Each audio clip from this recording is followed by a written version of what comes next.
morning and welcome to GamesMaster. Now, being the most amusing show on television, we continually get letters praising our highly innovative approach to light entertainment. Now and again, however, we get one which is less than positive, like this. Now, I'm going to read you the exact words here. Dear Dominic, I am appalled at the so-called content of your show. You seem to use video games and women as a cheap way of getting in your own weak jokes about pants, old people and rude phrases. Do you think this is funny? Yours in anger, Martha, Smelly Bottom Pants Granny. Now, you're right, I don't think it's funny, Martha. What I think is funny is making up letters from viewers with imaginary ridiculous surnames. Hope that answers your question. Okay, we're in a beginning this show with an event type situation. Today, we're calling it Hot Four-Way Action.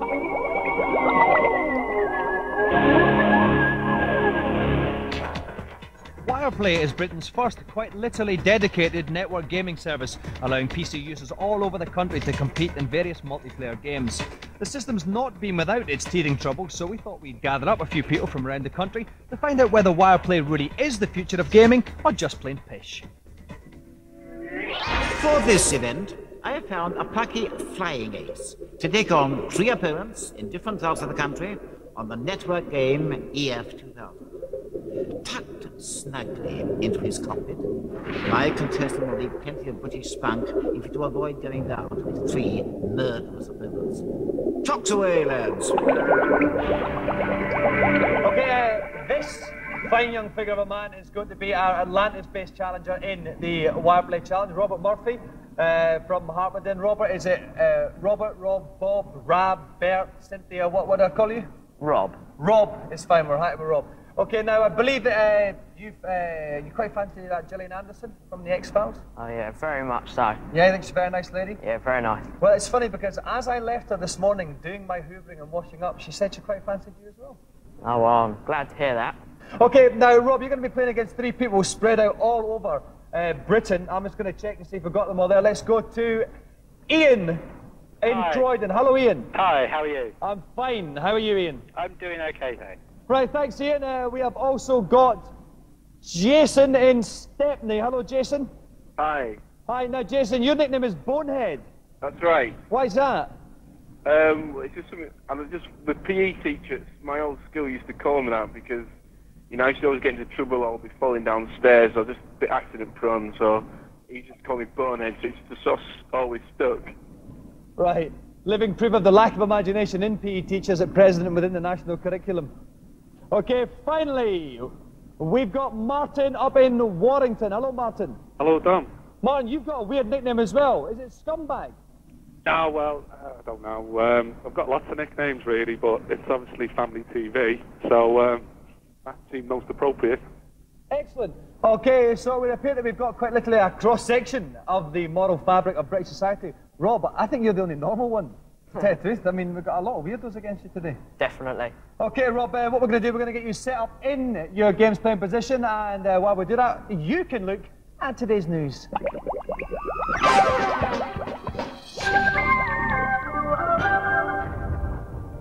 No, this isn't a home video of my recent holiday in the Cotswolds. It's Turok, the first-person shoot-'em-up for the N64. The graphics are impressive and feature some of the most spectacular explosions seen outside my pants. Turok is released March the 4th, unless I tell them otherwise. Dante's Peak is Hollywood's latest special effects thingy, aiming to do for volcanoes what Foucault did for post-structuralism. The film stars Linda Hamilton, that lady who ran around in a vest in the Terminator films, and the bloke who seems to be in everything these days, 007 star Pierce Brosnan. Dante's Peak will be over here next month, unless I tell them otherwise. The new MMX chip for the PCs had a lot of hype, but Pod is the first game to really show its graphics handling capabilities to the full.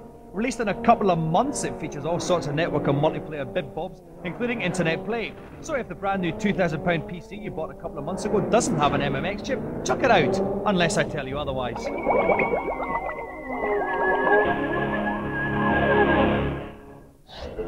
Okay, we're about to play our fantastic Wireplay challenge. We have got Ian, Jason and Martin spread out quite literally all over Britain. They're going to be trying to gun down young Rob Murphy, who's with us in the studio. Rick Henderson is here. That's all you need to know. Have you got any tips then? Right, yeah. Well, wireplay is one of the only safe ways you can invite strangers into your house without having to lock up the family jewellery. So quite basically, he's got 3 men on his tail. He's going to have to reserve his missiles. They're gunning for him. He's on his own. Best of luck to all 4 of our competitors, especially Rob, because he is one of our own, I like to think. Okay, Rob, off you go. Okay, so off we go. The first thing I'll point out is that because this is a flight simulation, many of the things you see on the screen won't make sense unless you're doing an open university course and have a beard but no moustache. Ignore them. The most important thing is the little sights in the middle, that little kind of rectangular box there. That's what he wants to try and lock on to the other players. And there's Bonehead, in fact, is going to try and get his sight on Bonehead there and hopefully let loose a couple of missiles. He's doing all right though, Rick. He's slowly getting that target on. Bonehead's quite a fair distance away, so strafing him with machine guns would be a bad idea. Oh, no, he's locked on. We switched to an external view that you can see the 2 missiles, and Bonehead's dodged them. Bonehead goes in a very sharp climb there, Rick. A very good tactic. That was very Tom Cruise. Now all he has to do is fly upside down over the other plane and make rude gestures. Okay, he's coming up for a second super opponent. He's loosed the missiles again, and off they go. Component evades. You can see the missiles going. You can see Bonehead, and oh, he just got over the top of the screen. Now Bonehead, R.I.P. Okay then, now he's moving on to who's next? Chevy. Okay, Chevy's quite near the ground. What would you do if you were Chevy, Rick? If I was Chevy, I would get the hell out of there, because obviously Rob's going to let fly a couple of missiles any second now. Okay, Chevy's a bit close to the ground as well. Rob's going to have to be careful, he doesn't crash as well. No, Chevy's climbing. He's trying to use the same tactics as Bonehead, but he's got the lock on, and he's lifted his missiles. That's it, that Chevy has gone down. Oh yes, bye-bye Chevy. Get your hair cut. So, one more competitor left, that's Martin. You can see as it is behind you, he's actually sneaking up behind Rob. What should he do, Rick? He should let off a couple of missiles at this point, but he seems now to have turned around himself and flying away again. Very, very clever 180-degree turn there by Rob. He's trying to get Martin in his sights now. But this terrain looks a little bit bumpy in front of him, Rick. Is he running and hiding quite cleverly here, Martin? Well, mine really wants to try and fight back, but the second best thing would be to try and get a huge landmass in between him and Rob. Like your mum, for example? Or my sister. I'm a very sad family. Okay, so there it is. There's the cliff. Martin's got to watch. Rob's got to watch. Doesn't actually crash in this cliff. He's let off the missiles, but I think the cliff's going to be between them and Martin's plane. Yes, they are. Very smart flying by Martin, but he can't run forever, can he, Rick? He certainly can't, because he's run out of my mum. It's a very flat terrain now. A bit like my washboard Peter Andre style stomach. But now he's trying to get the lock on. That's it. The missiles have gone. And Martin is desperately trying to evade them. But I don't think it's going to have the speed. The missiles are swimming right into them. And it's going to, yes, right up the back end. And that's it. Martin's fighter goes down in smoke. Meets our very own Rob Murphy wins the challenge. Okay, Rob. Stand over there, young man. Congratulations. Well done. Was there ever any point you were worried during that at all? Definitely not. They were all weird. I just outclassed them totally. Okay, so our Atlantis-based challenger has successfully beaten off the rest of the country. He deserves to be rewarded for that titanic effort. Let's give Robert Murphy a go to GamesMaster joystick.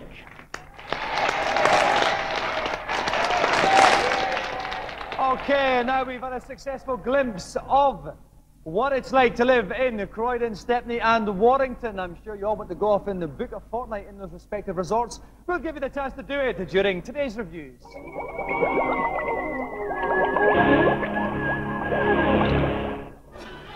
First up, we've got Soul Edge on the PlayStation, a 3D fighting game, which is great because it's been all of 2 minutes since the last one. Soul Blade is a conversion of Namco's Soul Edge arcade machine.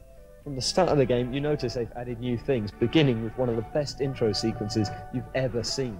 It's also got the same graphics, incredible for a home system, and all 11 characters. The Edge Masters mode is basically a quest mode, but it's fantastic, because what happens is you take your character and you have to walk through a map, meeting other characters on the way. When you vanquish them, you actually get a new weapon to use. And when you've actually collected your weapons, you can go back into the fighting mode and actually use them. You can use them against all the other characters, and that makes each character completely and utterly unique with new fighting styles, and that is superb. It makes the arcade machine look like nothing. Win. Finally, Melt on the PC. I know absolutely nothing about this game, but it doesn't really matter because it's supposed to be pish. Everyone knows Eddie, Iron Maiden's zombie mascot, and in this game he's the bad guy. You've got to travel through time, through different planets, finding pods to make yourself powerful enough to find Eddie in hyperspace and defeat him. The idea of Melt's certainly an interesting one, giving yourself a set time limit in which to complete the game and having to really hunt around for things. Unfortunately, I prefer my games to have a bit more action and be a bit more fun than this. If you want to know what Rick thought of this game, you can log on to the GamesMaster webpage. You won't actually find out, but BT will make a bit of money. Now, you may have read in some newspapers that Boyzone were appearing on the show tonight. They were going to be coming on, but they insisted that we show their latest video. Having watched it, I didn't want to inflict that upon you. So find out who we've got instead after this message about tonight's Celebrity Challenge. It's time to get all wet now, as my next challenge is on the Nintendo 64 jet ski game, Wave Racer.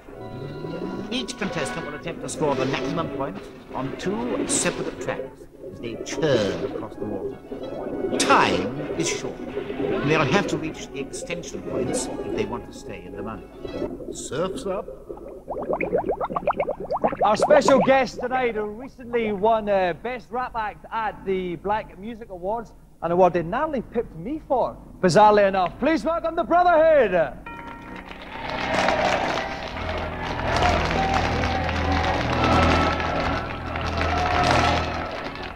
Welcome to the show, Spice. Sorry, blood. Welcome, Shannon. I want to talk about the subjects of rap, right? What would you say you guys mostly rap about? Well, about everyday living still, you know, what we've gone through to get where we're going now, you know, our little hardships, you know, like no double check or whatever. You just put that on wax. But there's not a lot of stuff rap about clothing, like about pants. Never done a rap about pants or anything. I mean, that's everyday living. Yeah, or we could do something for you, you know, little pants rap for you, you know. I can do a pants rap. Go on then, hit us with a little verse. Yeah, little pants rap, pants, okay, I'm the MC Dominic, my pants are too tight. They itch and they scratch, keep me up all night. I want to get rid of these pants, but they won't give up without a fight. If I get a looser pant, then I'll feel all right. Peace. MCB in the house. That's it. See, there's never been any Scottish rappers, has there? Yeah, well, there is now. Well, there's probably a good reason why there hasn't been. Now, you both had a practice at this before. Who was coming out on top in it? This guy here, man. So you're the favourite then, Shiloh? Only at this because it's like it's a racing game and stuff. It was a beat 'em up, and Spice will be taking the prize right now. But we'll see what happens. You know might end up a beat 'em up if Spice is a bad loser. We might have another one. No, our friendship's too good for that. Please. We'll see later on. We'll see later on, you know. Okay, if you want to see if the Brotherhood will split as a result of this challenge, join us after this break.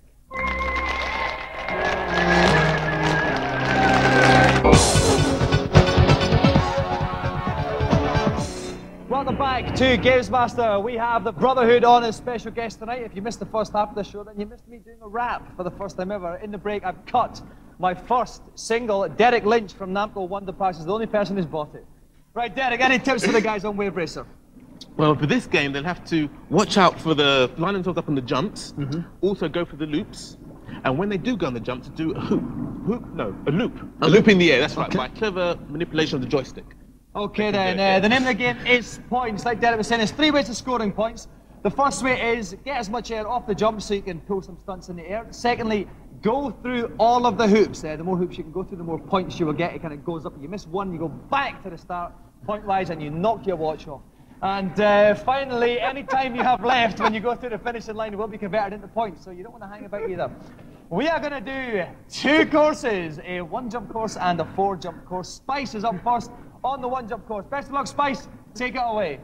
Okay, on the screen we can see the time ticking in the top of the corner. We can see these loops coming up. That's the first one, 50 points for the first ring, 100 for the second. This will go up until he misses a ring. He's through the first checkpoint there. It's a good start, Derek. That's right. It's in every loop. Every ring, yeah, he's hit it. That's good. Oh, no, he missed one there, so the points are going to go back to the 50. Here comes the jump. Oh, no, that was an attempted stunt, but a bit of a wipeout there. He's going to have to watch his time. His score's only 1,365. He's going to have to make the next checkpoint if he can. 3, 2, 1, is he going to get through it? He's just through there, just in the time extension. But now he's running out of time. We'll cut the finish line, 1,545. So when we convert the time remaining into points, Spice gets a first round score of 1,790. Please make way for Shiloh. Okay, best of luck, Shiloh. Take your first round spin. So off goes Shylock. The first thing he wants to worry about is getting through all of these rings, Derek, and he's missed one already. So the next one's going to be worth just... Oh no, he's missed another one. Maybe he's just going for speed here, Derek. Who knows? Looks like it. No. Oh no, he's missed another ring. He's got a thing about rings, Derek. Right, he has to try and get a good stunt here. Here's the stunt. It's a flip right. That's a brilliant stunt. 1,088 points for that stunt alone. Followed by a couple of rings got through. This is turning into a great score after all, Derek. 2, 4, 5, 3. And through the finishing line, the time left to be converted into points. A final score for Shylock, 2,698. He takes the lead for round 1. Time for Spice on round 2. So Derek, Shylock 908 points ahead after the first round. How can Spice come back here?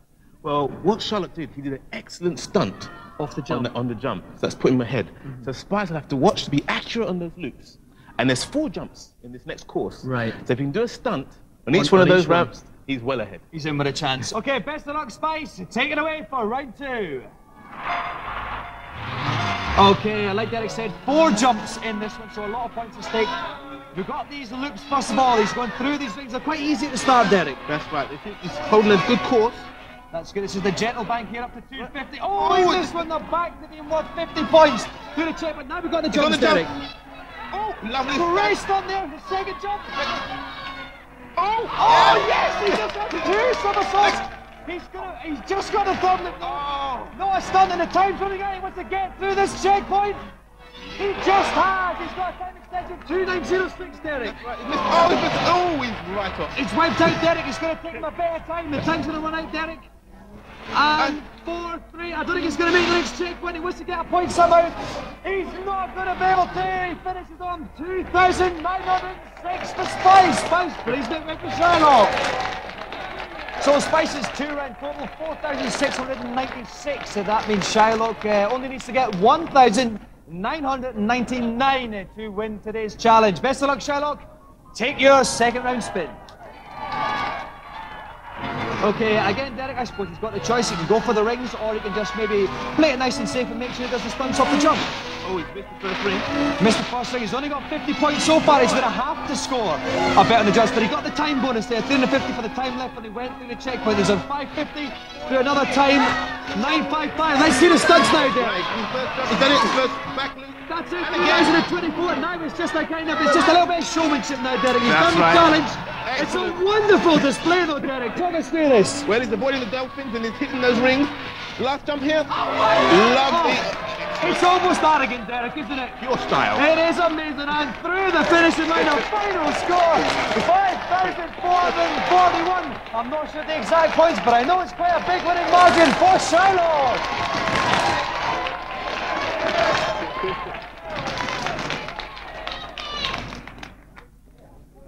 Congratulations, Spice. Thanks, man. Congratulations, Shylock. Thanks very much. Okay, Spice, let's talk about figures. I mean, I can't even count up how much that Shylock beat you by, but I do know that his second round score was more than your 2 rounds put together. Well, that's because I was cack at this game, but no big thing still. I'll get him.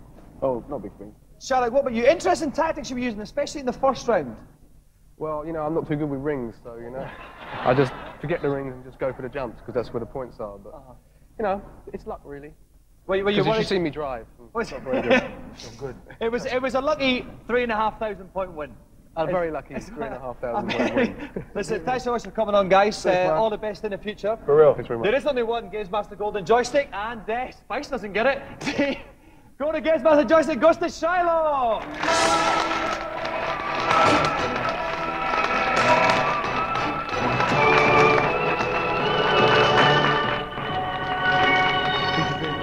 Okay, and while we ponder the respective differences in the Brotherhood's ring work, I'll let you guys adoringly on today's feature.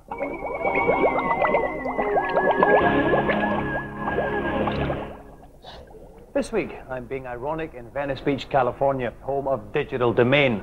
They've done the effects in the Terminator 2 3D attraction in Florida, the effects in films like Interview with a Vampire, Apollo 13, and James Cameron's forthcoming Titanic. But more importantly, they have done the most fantastic piece of software ever, Barbie Fashion Designer. Barbie Fashion Designer is not so much a game, more of a toy. Would-be Vivienne Westwoods can design their own Barbie outfits and even print them out on special fabric paper, watched by men with beards. It's the first ever best-selling CD-ROM for girls and became the US equivalent of the Buzz Lightyear toy last Christmas, with supply far exceeding demand. I am with Andrea Maloro, who's the executive producer of the greatest piece of software in the history of the world. Andrea, how did the idea come about for Barbie Fashion Design? Mattel came to us with a few concepts, 4 or 5, and we decided we'd like Barbie Fashion Designer the best. A 4-year-old daughter of one of the vice presidents came up with the idea originally. Her name is E.J. Rifkin. She's now 8 or 9 years old. It was about 4 years ago. So did the kid get a cut? Hopefully she's getting a cut of her allowance went up and getting a cut of daddy's paycheck. You've had the first ever girl-orientated game blockbuster smash type situation. How different is it when you go out to design a game specifically for girls? Well, we took something that, you know, little girls like to do. Girls use their imagination, and they don't use their imaginations to create war games. So we had them do what they like to do, dress up. As do we all. The most technically impressive aspect of fashion design is probably the catwalk preview mode. It's a sequence that uses technology loyal GamesMaster viewers will be familiar with. Of course, no self-respecting digital studio goes without one of these. Yes, your classic baseball hat with ping pong balls, early fashion statement there. But coincidentally, these are also used in motion capture technology, and Digital Domain has the greatest in the world.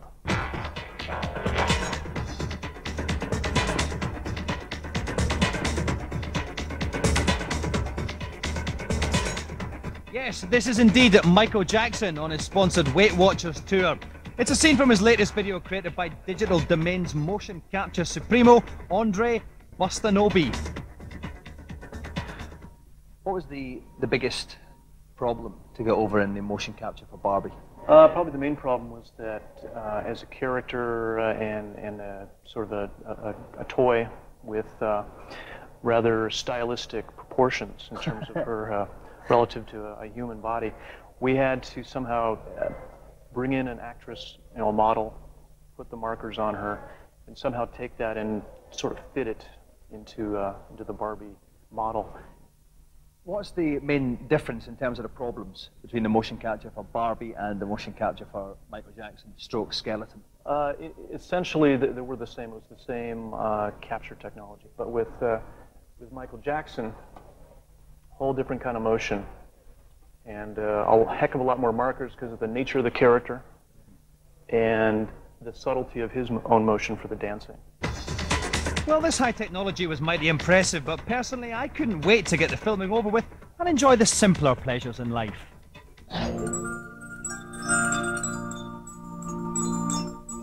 Good night, love. Okay, I hope you are sitting down because I know today's show was pretty fantastic. Next week's is going to be even better, and if you watch and don't believe me, then come in and feel free to kick my head in. I will leave you with a question. If Bob Hoskins reckons it's so good to talk, why is he taking out a High Court injunction preventing me from getting within 50 feet of the wee guy? Good night. In this age of uncertainty, it's nice to know there's still things like the GamesMaster webpage. Go on, try it, kids. It might be the last thing you ever do.